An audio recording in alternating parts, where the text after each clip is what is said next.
Quand nos aïeux voulaient se fixer rendez-vous, ils avaient besoin avant tout que le soleil brille.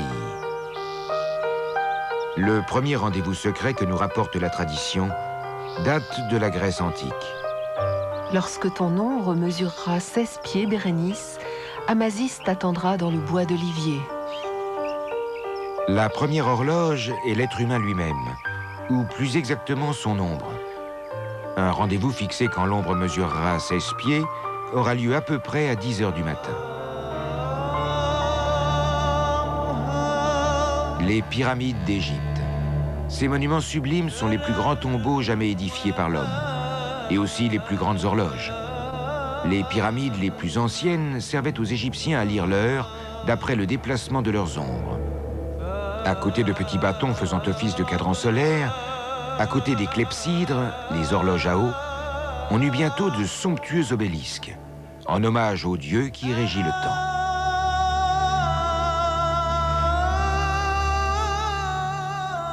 Le dieu soleil. 3000 ans plus tard, certains estiment que le soleil demeure la meilleure des horloges. Nous sommes sur les bords de l'Ammersee, non loin de Munich. Yves Opizzo, informaticien, et Christian Tobin, sculpteur, construisent ici les cadrans solaires les plus compliqués et les plus précis du monde. Le temps se mesure aujourd'hui encore d'après le soleil. On corrige l'heure plusieurs fois par an, de quelques secondes de plus ou de moins, simplement pour l'accorder au cours du soleil. C'est effectivement lui notre horloge. Le cadran solaire n'a pas besoin d'être réglé. Il montre de toute façon le temps naturel.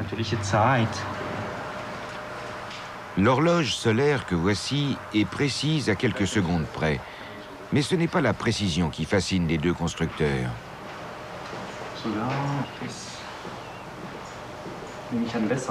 Comme chez les anciens Égyptiens, l'essentiel est cet élément magique que constitue la mesure du temps d'après le soleil.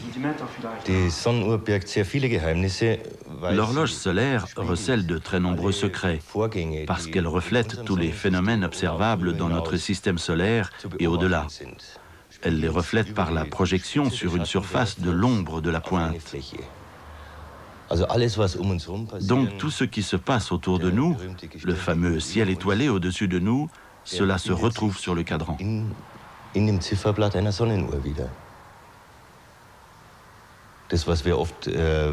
Ce que nous tentons souvent d'élucider, ce que chaque être humain cherche à comprendre à sa façon, qu'il soit scientifique ou simplement romantique, tous ces phénomènes se retrouvent sur le cadran d'une horloge solaire.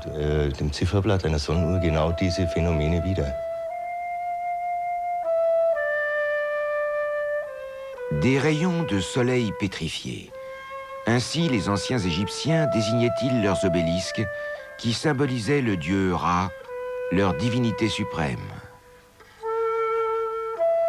Les plus mauvais horlogers de l'Antiquité furent les Romains. Plutôt que de construire eux-mêmes des cadrans solaires, ils préférèrent ravir les leurs aux Égyptiens et les emporter dans leur capitale.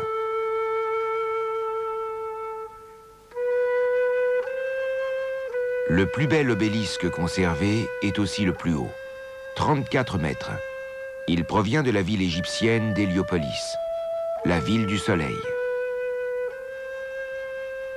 Les Romains n'avaient que faire de ce symbolisme religieux. Ce qui était leur fort, c'était d'inscrire dans une chronologie rigoureuse l'organisation de la vie en société.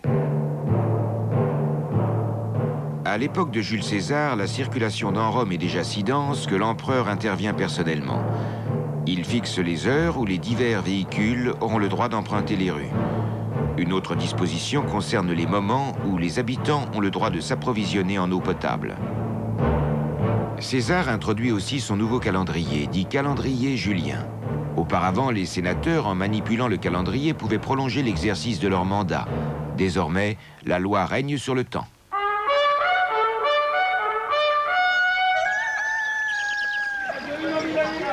Les horloges et le calendrier fournissent une base d'entente aux 1,5 million d'habitants que compte la ville de Rome. Mais pour la première fois dans l'histoire, on découvre aussi les inconvénients d'un tel contrôle de la vie par les appareils à mesurer le temps. La ville est pleine d'horloges. Déplore le poète Plaute. dans un poème satirique acerbe. Les dieux puissent-ils causer la perte de celui qui le premier inventa l'heure et pour cela construisit des cadrans solaires qui me mettent, malheureux que je suis, ma journée en morceaux. Auparavant, c'était mon ventre qui était mon horloge, et de toute la meilleure et la plus exacte. En tout lieu, en tout temps, elle me rappelait de manger, même lorsqu'il n'y avait rien à manger. Mais à présent, même s'il y a à manger, on ne mange pas tant que cela ne convient pas au soleil. Toute la ville est pleine d'horloges. Des cadrans solaires portatifs se trouvent dans les pactages des armées romaines quand elles partent en campagne par la Via Appia.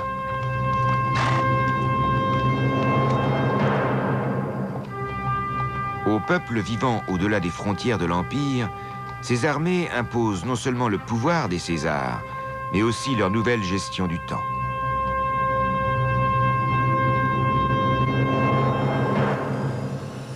Corde vibrant au pouls du temps, dit la formule latine du plus récent cadran solaire d'Yves Pizzo et Christian Tobin. Ultime préparatif. L'horloge solaire va prendre sa forme définitive.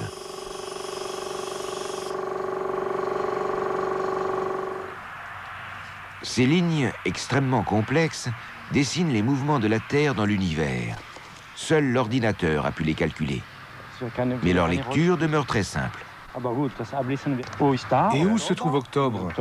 Il serait à peu près là. Mais on serait à la limite de distance.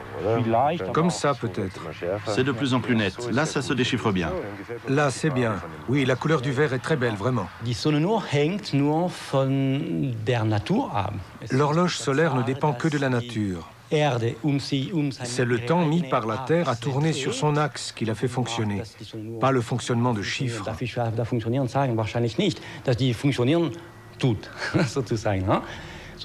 La nature elle-même, pas une invention humaine, je veux dire. C'est la nature, de toute façon, qui est dans le cadran solaire.